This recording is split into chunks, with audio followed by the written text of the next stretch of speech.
සුබ දවසක් හැමෝටම. අද දවසේ අපි ෆියුචර් ලයිෆ් ආයතනය වෙනුවෙන් අපේ ආයතනයේ සමාජිකාවන්ගේ සුවදුක් බලලා යන්න තමයි අපි මේ හසලක ප්‍රදේශයට ආවේ. හසලක හෙට්ටිපොළ 14 ඇලෙන් ඇවිල්ලා හසලක යහන්ගල ප්‍රදේශයට එන්න පුළුවන්. ඉතින් මේ ප්‍රදේශය ගත්තොත් එහෙම අපේ සමාජිකාවන් පිරිසක් රැඳී ඉන්න ප්‍රදේශයක්. ඒ වගේම කුසිකාර්මික ප්‍රදේශයක්. මම දැන් ඉන්නෙත් මේ කුඹුරු වෙල්යායක් මැද.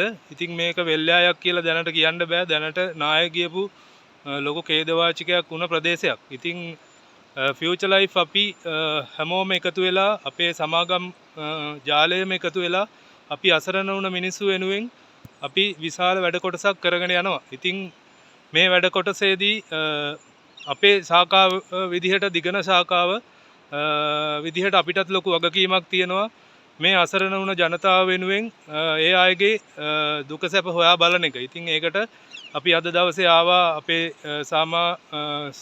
ශාඛාවේ සමාජිකාවනුත් පිරිසකුත් සමග මේ ප්‍රදේශය නිරීක්ෂණය කරන්න. ඉතින් මේ අවතැන් වෙලා දැනට මං හිතන්නේ මේ ළඟ පන්සල් කිහිපයකම අපේ පාරිභෝගිකයන් රැඳී සිටිනවා. ඊට අමතරව අපි ආවා මේ ඛේදවාචකය වුණ තැනට. ඉතින් ඒ තැනට ආවට පස්සේ මං හිතන්නේ ඇත්තටම ගොඩක් දුකයි. මෙතන ඉන්න බැරි තරම් සාමාන්‍යයෙන් දුකක් හමනවා.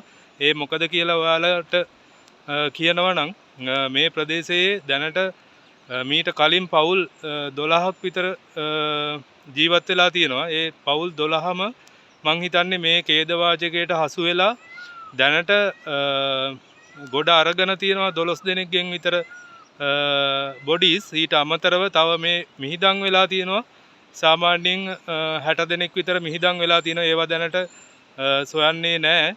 ඉතින් මේ මං ඉන්න මේ භූමියේ ඒ බොඩිස් මිහිදන් වෙලා තියෙනවා. ඉතින් ලොකු ඛේදවාචකයක් වුණ ප්‍රදේශයක්. ඇත්තටම ෆියුචර් ලයිෆ් හෝල්ඩින් වෙනුවෙන් ෆියුචර් ලයිෆ් සමාගම වෙනුවෙන් අපේ ආයතනයේ සියල්ල වෙනුවෙන් අපේ ලොකු වගකීමක් මේ අපේ අසරණ වුණ සමාජිකාවන් ගැන සොයා බලන එක. ඉතින් මගේ අර ඈතින් පේන්නේ යහංගල. ඉතින් ඒ යහංගල ප්‍රදේශයේ තමයි මේ නාය යාමකට ලක් වෙලා තියෙන්නේ. දැනටත් ඊයේ රෑ වෙනකොටත් මං හිතන්නේ ලොකු වර්ෂාවක් මේ ප්‍රදේශයට පතිත වෙලා තියෙනවා. ඉතින් ඒ වර්ෂාවත් සමග නැවතත් අර සක්‍රිය වෙලා තියෙනවා. ඒ දියඇලි කිහිපයක් තියෙනවා. ඒ දියඇලි කිහිපේ සක්‍රිය වෙලා තියෙනවා. ඉතින් ලොකු අවධානමක් ඉදිරියටත් තියෙනවා. මේ ප්‍රදේශයේ කිසිම කෙනෙක් පදිංචි වෙලා නැහැ. දැනට සියල්ලම ඉවත් කරලා ඉන්නේ.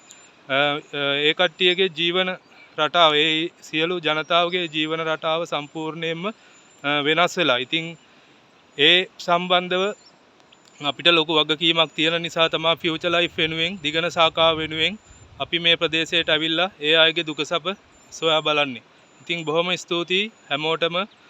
අපි එකතු වෙලා මේ හැමෝගෙම අපේ පවුලක් විදිහට අපි එකතු වෙලා අපි මේ හැමෝටම උදව් කරමු කියන ඉල්ලීම මං කියනවා. ඒ වගේම තව අපිට ආධාර කරන්න ඉන්නවා නම් කට්ටිය මගේ දුරකථන අංකය මං ඉදිරියේදී සඳහන් කරන්නම්. ඒ දුරකථනයට අංකයට කතා කරලා අපිට වියලි සලාක ඇඳුම් ආදිය අපිට ලබා දෙන්න පුළුවන්. අපිට එතකොට මේ ඉන්න පිරිස් වෙනුවෙන් ඒ අය වෙනුවෙන් අපිට ලබා දෙන්න හැකියාවක් තියෙනවා. ඉතින් බොහොම ස්තුතියි හැමෝටම.